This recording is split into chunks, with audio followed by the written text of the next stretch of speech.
My childish parents abandoned me and now want to make more children suffer. Am I the jerk for telling my parents they were horrible and saying they shouldn't have more kids? I was born when my parents were very young. My mother was 16 and my father was 17. Both families decided it would be the best for me if effectively my maternal grandparents raised me and my biological parents got to live their lives. That is not to say I didn't know who my actual parents were. This is not one of those situations like in movies where the mother pretends the daughter's child is actually her own. I and everyone knew who my progenitors were. My father moved away when he was 18, but my mother remained in my grandparents' house until she was 23 and I was around 7, but that doesn't mean we were close. She always treated me more like an annoying little brother rather than a son. She didn't like spending time with me, never attended any of my school functions, showed interest in my academic work, or took me to do any fun activities. Whenever I was talking about my day, she would roll her eyes or change the topic to shut me up. When she moved out, I barely saw her. She just came to family gatherings and said an awkward hi and not even look at me. It hurt even if by that point I already considered my grandparents to be more my parents than her. My father was still living away, they weren't together at this point, but would come once or twice a year to visit his own family around the holidays and always made it a point to visit me and take me to do some sort of fun activities like going to the cinema or my favorite restaurant, things like that. Still, to me, he was more like a strange man than a dad because when I compared him to my friends' fathers, who picked them up from school every day and went to their games and played with them on the weekends, I didn't understand why this man who I saw maybe twice a year was supposed to be the same. Anyway, fast forward to a year ago. My father moved back to the same city where we live. He tried to hang out with me more often, but I wasn't really interested, although sometimes I complied. I don't hate him, I just don't know him. I even had a bedroom in his apartment, which is cool because he lives in the center of the city. Behind everyone's back, both my parents had started hanging out, and a couple of months later, they announced they were dating. It was a shock. They asked me to move in with them to my father's apartment, which I refused, but they argued that we could finally be a family. I was about to start an argument with them when my grandma just said that changing school districts would be very inconvenient and I could lose all my friends.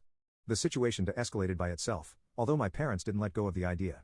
My parents asked for me to spend more time with them, and this was particularly frustrating because even though I never had any particular tension with my father, I most definitely do with my mother. I don't like being around her, and she's treated me poorly my whole life, and I feel like she's now only trying to save face because she knows my dad wants me there.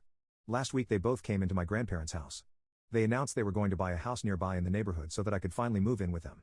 I immediately said no, and when they said that changing schools would no longer be an issue, I found myself in a corner and I said that was never the problem and that I just simply don't see them as my parents and don't want to live with them.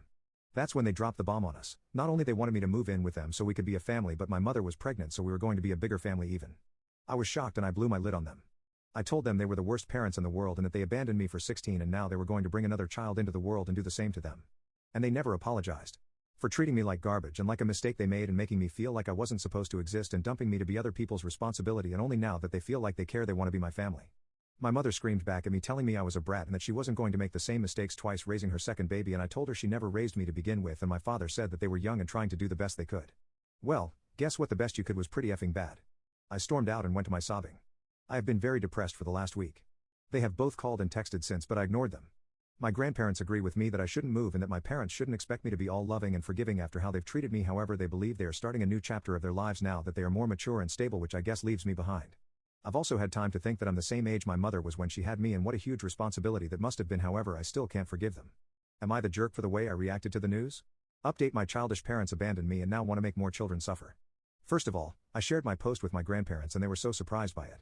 I, in turn, also took the opportunity to tell them how much I loved them and how much I appreciated everything they had ever done for me. They are my real parents and nothing is ever going to change that. There were some tears and they told me they loved me and how proud they were of me. They never thought of themselves as doing something special or worth so much appreciation. They were just taking care of family, but they are the best. After that I started trying to collect my thoughts and arranging a meeting with my father to discuss the things that were bothering me. Why did he abandon me? Why did he think he could just reappear into my life like that? That I wasn't going to move in with them and I didn't consider them my parents because they never acted as such, etc. We met at a park and he went to hug me, but I stepped away and he looked hurt and he just apologized for what happened the other day and went into this speech about how we could try to transition into living together part-time and respect my boundaries, and I went blank. I didn't expect for him to talk, so I pulled out my phone and just showed him the post I made the other day and he started reading it in silence. After a while he read it all and some responses and he just asked me if this was true and I said yes, and he asked me if I had questions he would answer honestly. I asked what happened when I was born and he told me that when my mother got pregnant all options were laid on the table: abortion, adoption, marriage, Gramps taking care of me, only one of my parents taking me in.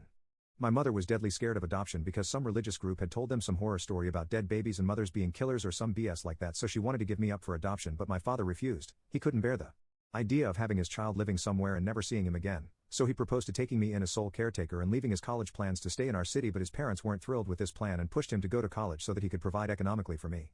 They offered themselves to take care of me, but they were significantly older than my maternal grandparents. She was an only child and, at the time, they were just 40, whereas my father has 5 older siblings and his parents were already in their 60s. And since taking care of me meant taking care of my mother for a while as well, my maternal grandparents decided it was the best decision for them to take me. Also, immediately after I was born, my mother had postnatal depression and the doctors advised them to not completely remove them from her side or more damage to our relationship could be done, and my grandparents wanted her to eventually love me as a son. One thing to note about my father that I didn't mention in my op is that even when he was in college he worked part-time to pay child support, and once he started working in a law firm he started sending more money to my grandparents and set up a college fund for me, which was news for me. My grandparents don't know about this, but my mother does, so I don't know what to do with this information.